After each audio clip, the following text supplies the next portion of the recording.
Okay, so a very good morning to one and all. I hope you are all enjoying the Ubuntu Summit here. And this is my first time here speaking at the summit. So I might be a bit nervous, but yeah, let's roll on. So the topic of the presentation today is ScaniVerse. It's basically a project that I've been working on in my Google Summer of Code project and also a side project that I have implemented for the summit itself. So let's dive in. Okay, so first of all, who am I? I'm definitely not Spider-Man. I'm I'm Akarshan Kapoor. I am a third year undergraduate in the Department of Data Science who is pursuing his bachelor's from IIT in India. And I might be possibly the not the youngest, but among the young people here, I'm only 20. So yeah, this is my first time. I'm launching into open source, just loving the community here, interacting with a lot of new people, made a lot of new friends, and yeah, it's really been a great journey here. So I'm a Ubuntu Summit newbie, as I told you. And now let's dive into the presentation. Huh. So before we dive into the presentation and talk about, the details of the scanning universe or the fine nitty gritty details of everything, uh, let's just talk about how this all started. So does anyone know about the Hacktoberfest? Hacktoberfest is basically a very large open source festival wherein you go ahead and make contributions to different repositories. So everyone needs a stimulus. I guess for me, it was the Hacktoberfest. It all started in the month of October. I was in my second year during I guess, the fourth semester. So I went ahead, talked to my seniors about the Hacktoberfest, and learned about that. You go on GitHub, make a new account, and you search for repositories that have been labeled with the Hacktoberfest label. And voila, you go ahead and make four contributions, four PRs. You get those PRs merged, and then you get a free T-shirt. I guess they removed the T-shirt part right now, but they are still planting trees in your name, so that's really cool. Uh, yeah, so that's Hacktoberfest was a thing that got me started with the entire open source journey. Then after towards the end of the Hacktoberfest, I sort of asked my seniors about what could I explore further in the open source community. More projects to explore in the community. So they went ahead and told me about the Google Summer of Code program. So the Google Summer of Code program was essentially initially for for all the people who are still in the university and want to contribute to open source. But from this year, they have enabled anyone who is above 18, whether you are working or not. That's totally fine. You can go ahead, check out Google Summer of Code program, and yes, it helps you get started with open source. So Google Summer of Code program is basically a program in which many open source organizations can take part, and those are open source organizations you can go ahead and contribute to. So I went ahead, registered myself over there, and one of the organized basically you go ahead on the website called the Summer of Code with Google.com, and you search up a lot of organizations. You go ahead and filter the organizations by the tools that you're implementing. Like I was familiar with JavaScript, C++, C hash, and all those stuff. So I went ahead and searched up organizations. One of the organizations that came up was the Linux Foundation. And Linux Foundation is basically an umbrella organization wherein you can go ahead and search out for the different sub organizations that are present. So you go ahead, search for different sub organizations, and yeah, I ended up with open printing. And one of my mentor, Mr. Till, is here. You can go ahead and give a round of applause for him as well. Okay, so he was my mentor for the Google Summer of Code program, and luckily my Google Summer of Code program ended just on the day Halloween was. So 31st was the day. 31st of October was the day I ended my Google Summer of Code program, and yeah, during the process I went ahead and submitted a proposal on the Ubuntu Summit to talk here, and here I am giving a talk in front of all of you. Okay, so this was the a lot about myself and how I was introduced to the open source journey.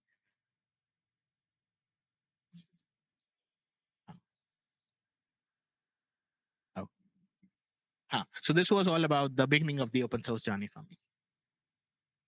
Okay, so let's start at the very beginning. What have I been trying to implement? So I have been trying to implement a scanning system. So back in the day when printers and scanners were very new innovations like 90s or 80s, we had different scanning systems. One of the most impressive scanning APIs back then was named as Twain. So luckily, luckily or unluckily, Twain does not have an acronym. It's basically technology without an interesting name. People went ahead and named it that. So Twain was a scanning standard back in that day. It was a fairly new standard back then. So what happened was you had a front end and a back end. So front end, back end for each specific device were made. And basically, if you went ahead, if you had a new scanning model coming out, a new scanning release, you had to implement a backend for it as well as a front end for it. So let's suppose if you had, I have an example mentioned here. Let's suppose you have three applications. Someone across the world goes ahead and makes three front end applications, and then you have four different scanner models coming out. So how many applications in total do we have? We have 3 into 4, that is 12 applications. So then we had something else coming up. Obviously, 12 applications is a lot. If you have like thousands of different applications, you can go ahead, do the math, and you'll possibly end up with an exponential number. So then to replace Twain, obviously we had to come up with something new. Twain was implementing a front end, a back end, and basically had no integration between the two. So then we had Sane. Sane is basically scanner access now easy. Scanner access now easy. So Sane was basically, Sane had a proper acronym.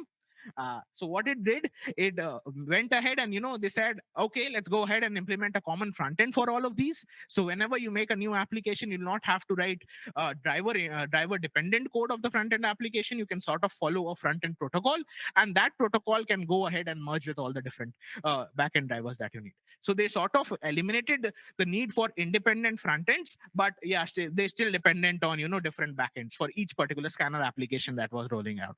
So we have, like, we reduce the number from 12 to 3 plus 4, that is 7. And now in 2023, well, that's again still a lot. If you have n devices, m applications, that has possibly, if you know about data structures and algorithms, that has a time complexity of O of n plus m, basically a linear time complexity. That's still better than the old standard, but yeah, there's a lot of scope for improvement for the same. So yeah, so then we went ahead, and now we are at the driverless scanning standards. So what is driverless scanning? It completely removes the need for drivers at the back end. So you only will be having different front end applications, and those front end applications will be the one that can directly interact with the scanners. So yeah, I will be explaining the process in more detail as we go through, but for now, you can understand it's basically a protocol that directly connects with the scanners instead of having an own independent driver backend. So yeah, that's it. And what about, I guess,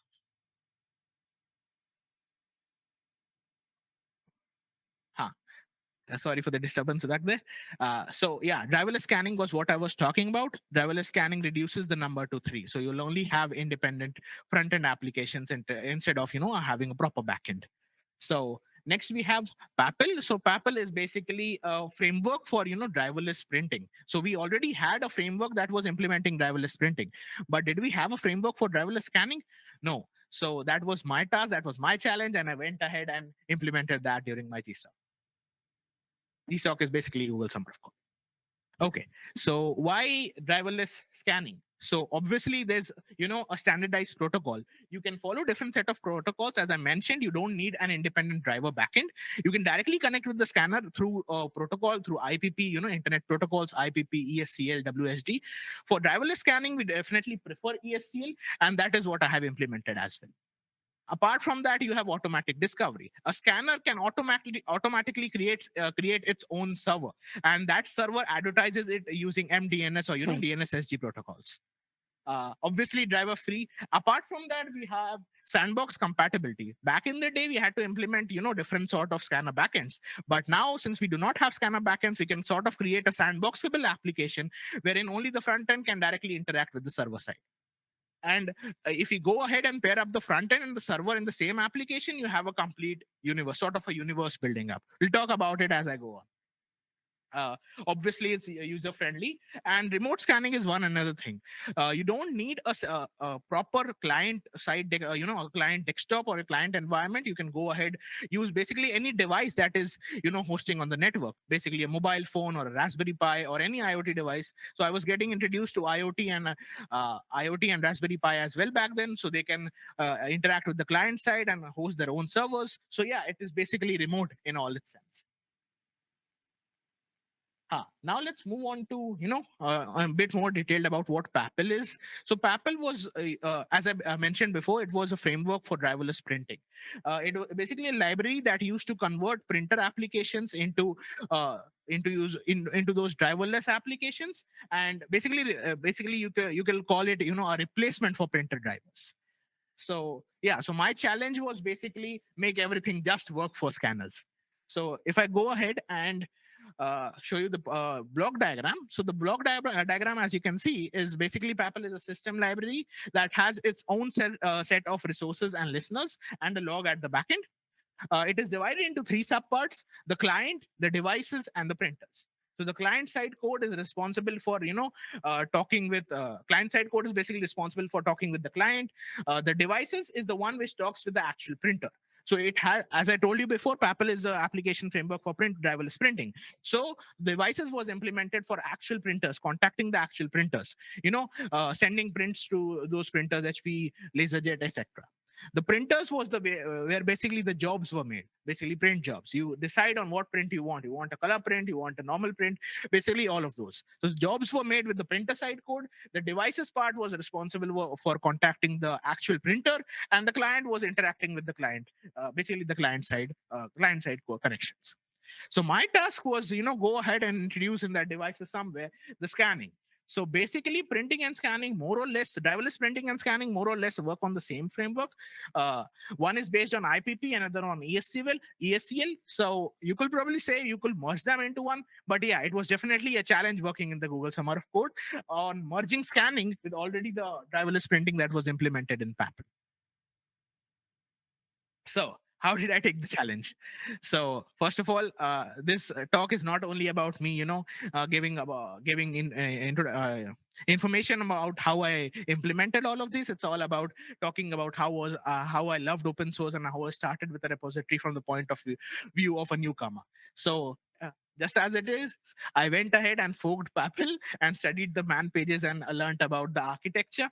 Uh, I went ahead, read the code base. Luckily, Michael Sweet, who is the maintainer of PAPPL, he has a very good documentation made up on the printing architecture. So I went ahead and read that up. It helped me get started. Then the next thing was start working on the documentation. Whenever you are working with a very large code base, the first thing that you want to do is go ahead and read up the documentation. I cannot stress this more, but working on the documentation allows you to completely grasp the code base and the API structure. So I went ahead, and the first thing that I implemented was some documentation changes for scanning, possible documentation changes for scanning. So I went ahead. There's a library, there's a tool for that, which is CodeDoc. So I went ahead and implemented the possible scanner APIs that could be implemented during my project. Apart from that, I also made a scanner API to-do list and then contacted my mentor till uh, various times for getting to know what scans were possible, what functions were needed, what functions were not needed. Basically, we have different types of scanners: flatbed scanners, platen scanners, ADS scanners. So these are different types of scanners that we have. Not to get too much into the detail, but yeah, I regularly contacted my mentor, and that is how I started working on the code base. Okay, so here is the scanning architecture. Since I'm telling you about, let me tell you about in naive terms. Basically, the architecture is divided into a client front end and a back end. So the client is basically responsible for polling the scanner for different properties. The client is responsible for helping the user figure out what the scanner is capable of. So the client is independent, and the scanner application framework is an independent side. We'll be talking about how I went ahead and merged them in the future. The client front end basically works on the ESCL protocol. It sends the protocol to the scanner, which is advertised using the MDNS or the DNS-SD protocols, and basically list all the properties that are mentioned for the scan. And all the scanners then advertise themselves using the Avahi front end. The Avahi is used for registering the scanning devices on the client. So we look for ESCL servers, and then that is the client part in a separate architecture. What I was essentially doing for PAPPL was creating the scanner application framework. Well, the scanner application framework is actually the server side that is actually responsible for contacting the scanner. We implement the callback functions that are actually responsible for the scanner to determine what properties the scanner have, what capabilities the scanner will have, what different type of what is the status of the scanner. Is the scanner capable of scanning right now, or does it have a job already that is processing? So we went ahead and implemented the scanner application framework. And inside that, apart from contacting with the physical scanner, we also had to deal with the discovery of these scanners. So the discovery of these scanners is done using, advertising is done using MDNS or DNS-SD protocols. So that is basically architecture in short. We'll get into the detail. You can contact me later if you want to get into the code details as well, or the API changes. Okay, the process. Well, it's just like the gifs shown here. You have a client, you have a server, and then you have all those. The nodes that you see are basically the scanners. The client is basically your client that you can find on a desktop or on the phone or on the Raspberry Pi, and the server is hosted in the middle. And that server is our ESCL server, which is basically PAPPL. So again, I just explained to you the process. It's the whole thing. You can go ahead and read about it probably. But the thing is, on the client, you'll again have to poll the scanner for different properties using ESCL. It contacts the scanner. The scanner then sends out a list of all the capabilities or the status, and the client then is simply shows the properties to the client that is using it. On the application framework, we have different modules as I discussed about it, the client side module, the scanner module, and the devices module. So scanner module is basically responsible for the jobs that are being, going through the scanner, or the status of the scanner, or the capabilities that the scanner has. Apart from that, the devices module is responsible for actually contacting the physical scanner, the Platen or the ADF scanner, whatever scanners that we have. Apart from that, the client side is interacting with the client that is already present.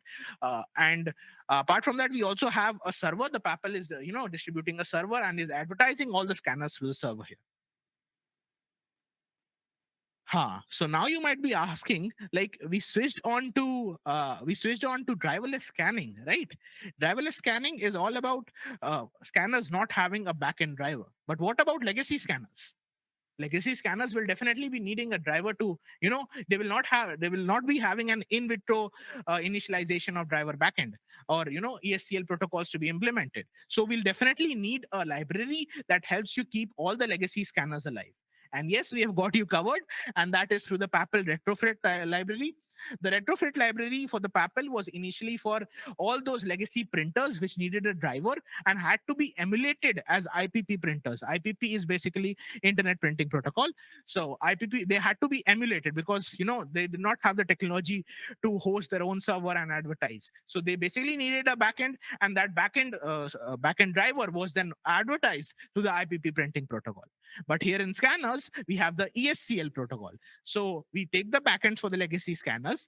Those backends are configured using the same API that we discussed, and they are emulated as ESCL servers. So there you go. You have a complete scanning. The legacy scanners are covered as well.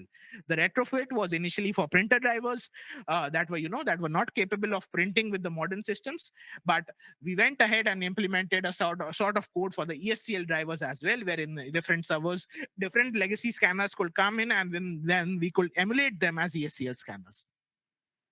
So yeah, as you could see, we are definitely targeting a comprehensive scanner support on this, and that dancing parrot code, you can definitely go ahead and find on Stack Overflow and go ahead and emulate it on the terminal as well. Yeah, so definitely you could see that we are going somewhere with it. We are defining a proper backend. We are defining a proper. We are defining legacy support. We are defining, basically wrapping up everything around. But we might still be missing something. If you all can guess what that might be, we're missing something. We implemented. Let's go on to the next slide. Before that, so the birth of a universe. Yeah. So as I told you, we are removing tons of driver code. We are reducing the driver backends that we are needed for scanning. We are making, legacy scanners work with PAPPL. We're also, making backend for driverless scanning possible with PAPPL. But one thing that, is limiting us is the front end. We're still dependent on others for making a possible front end. So why not go and make a state-of-the-art front end and make a combined universe, that gives you everything of the scanning aspect into one. So that is it. That is the MetaScan, which is the state of the art front end. So I went ahead and implemented I implemented a front end. The front end is basically based on React, and that is capable of not only, in using all the technologies that we have with the client, basically, contacting the server, listing all the properties, but it also sort of gives you an extra edge. We are in the age of AI. So what if we get the scanned images, we extract all the information from them, and do a sort of a metadata archival system? So Metascan was basically implementing the front end and also implementing a metadata archival system along with it. Let's go into the process. Okay. Okay. So in Metascan, I'll just rush through because we have only 5 minutes. So MetaScan is basically you get the scanners, you get the scanned images. The code in the front end is responsible for OCR extraction. You have optical character recognition on the scanned images. You filter out all the text that is taken from the scanned image, and then you use natural language processing to exactly filter out the proper keywords that are present in the image. So let's suppose my name is Akarshan. I have a legal document or something. I go ahead. I scan it. It not only keeps it in the backend, but extracts the name, the metadata that I'm Akarshan. It is a legal document, on what date it was extracted. So all the metadata is stored in a backend, and that backend is implemented in SQLite. SQLite is a local database storage system. So you have the image coming in. The image is passed through an OCR engine. OCR extracts all the text in the image, and then after extracting all this text, we have natural language processing that extracts the keyword and stores them in a database. The database is hosted on a Flask server. A Flask is basically a very simple server that we can have, where you can basically a local server. So the importance of the backend is that you'll not have cluttered files all over the system. Whenever you switch on the client, you'll have a separate backend running where all the files are stored, and you'll have a SQLite backend wherein you can search for all the files. So yeah, apart from that, we have a front end. The front end is implemented in React. What happens is you have a search bar. You go ahead and type in whatever the keywords that you want. Let's suppose Akarshan Kapoor legal document, and your legal document comes out, pops up, and there you go. You have all the documents listed out by the metadata. Okay, one more thing. Let's suppose that is currently going on. That is currently in the beta phase or the pre-beta phase. The thing is, what if you only had an image and there was no text in it? So, well, we also have stable diffusion models that are capable of extracting. If you have a picture of a cat or a dog, it extracts it possibly lists out the keyword that is there, the cat or the dog, and stores it in the metadata. So even if you don't have any text in the scanned image, you can possibly go and search cat, and you'll have a picture of a cat, the scanned cat image coming up. So yeah, so now we have seamlessly transitioned into the metadata archival system.